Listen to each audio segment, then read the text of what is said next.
Some roads lead somewhere, some roads lead back, and some roads don't let you leave at all. You're watching Nocturnal Narratives. Tonight's story is The Road That Never Ends, Season 1, Episode 1. Sit back and enjoy the journey. They didn't leave the city to escape anything. No arguments, no tension, no unfinished business. It was supposed to be a simple family trip, a picnic, fresh air, a short drive away from noise. The father drove with one hand on the wheel, relaxed. The mother scrolled through her phone, half listening to the children in the back seat argue about snacks. The road was familiar, at first. Then the buildings thinned out. The traffic disappeared. The trees grew taller, closer, darker. The GPS blinked once, then froze. "Signal's bad out here," the father said casually. They kept driving. Minutes passed, then more minutes. The road stretched forward without curves, without intersections, without signs of life. No houses, no farms, no passing cars, just asphalt and trees. The children grew quiet. The mother finally looked up. "Have we passed that sign before?" The father glanced to the side. A broken road sign leaned slightly to the left, rusted and unreadable. "I don't think so," he said. They drove on. 10 minutes later, they passed the same sign again. No one said anything. Some roads don't announce when they've stopped behaving like roads. The car didn't jerk, didn't sputter, didn't warn them. It simply slowed and then stopped. Silence rushed in. The engine refused to turn over. The father tried again. Nothing. He stepped out of the car, lifting the hood. Everything looked fine. Too fine. The forest pressed in around them. No birds, no insects, no wind through the leaves. The mother checked her phone. "No signal," she said. The children stared through the windows, faces close to the glass. "That's the sign again," one of them whispered. Ahead on the road stood the same broken sign. Same crack, same tilt, same rust pattern. The father walked toward it. Up close he could read the words. They weren't printed, they were carved. "Do not stay after sunset." Below it, names. Hundreds of them. Scratched deep, crossed out. Some faded, some fresh. The father stepped back. The air felt colder.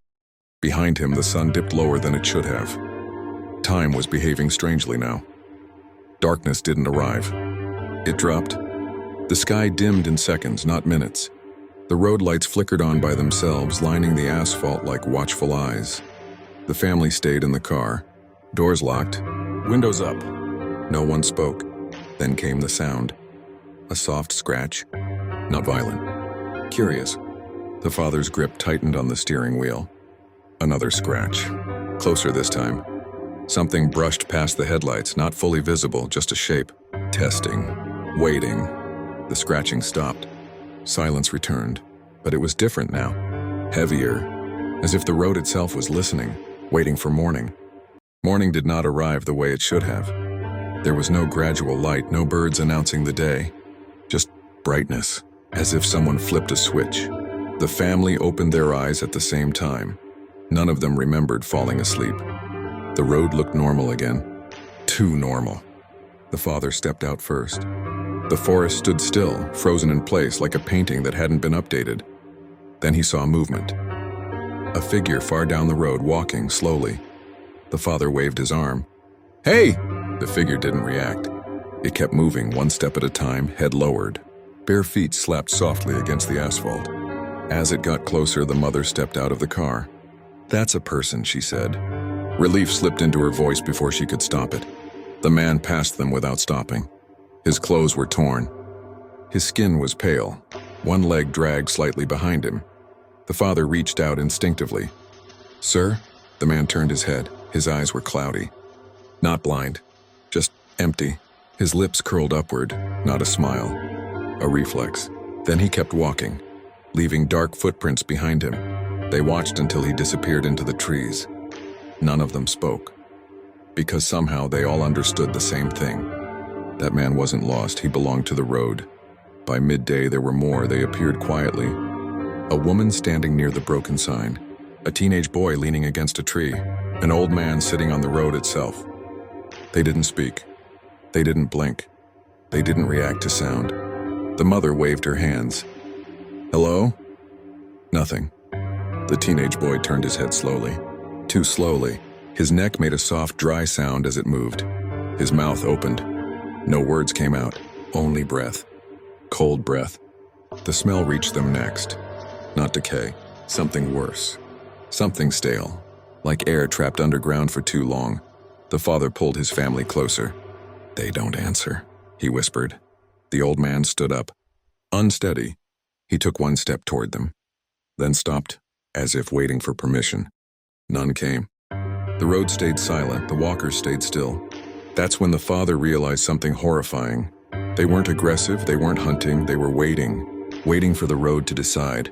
It happened fast. Too fast for fear to arrive first. One of the children stepped forward, just one step. Curiosity before caution. The teenage walker moved, not slowly this time, fast, precise. He grabbed the child's arm and bit down. Not violently, not tearing, just enough. The father pulled the child back instantly. The walker released and stepped away, as if his job was done. The bite mark was small, barely bleeding. The mother pressed her hand over it. "It's okay," she said too quickly. "It's fine." The child looked up at her. "I feel cold." The color drained from their face, their breathing slowed, the bite darkened. Veins around it turned faintly gray. The walkers turned toward them, all at once, watching. The child stopped shivering, stopped blinking. Their eyes clouded. The father shook them gently. "Stay with me."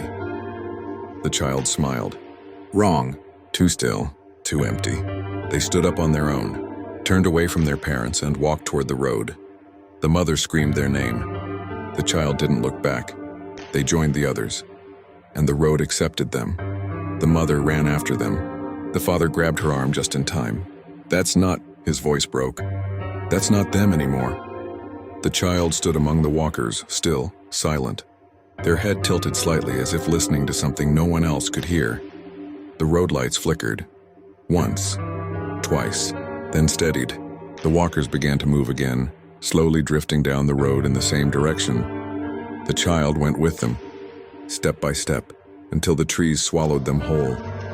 The mother collapsed onto the asphalt. Her scream echoed down the road, and never echoed back. The road absorbed it. They stayed there for hours, maybe minutes. Time had stopped meaning anything. Eventually, the father helped her up. "We can't stay," he said. The broken sign creaked softly in the wind. "Do not stay after sunset," someone had added a new name. Still wet. The father pulled the mother to her feet. Her eyes were fixed on the spot where their child had disappeared. "Empty." "We walk," he said. His voice was raw. They left the car behind. It already looked like a relic, gathering dust that wasn't there minutes before. They passed the walkers, silent sentinels of the asphalt. The mother saw their child's face in the crowd. Blank. A stranger. She made no sound. The scream was gone, trapped inside her forever. The sun switched off. Darkness fell. The road lights hummed to life. They walked on, then a sound. An engine. Headlights cut through the gloom behind them. Hope, sharp and painful, pierced the father's chest. He turned, pulling the mother with him. It was their car. Clean, new, rolling silently toward them with no one at the wheel. It stopped. The driver's door swung open. An invitation. The father looked from the open door to the endless road ahead. He looked at the line of walkers forever pacing. He looked at his wife, her face a mask of hollow grief. The road didn't just want them to stay, it wanted them to drive, to become the welcome party for the next family. He took his wife's hand. Her grip was cold, and together they made a choice. Some roads are best left untraveled. For more tales from the places you shouldn't go, subscribe and turn on notifications.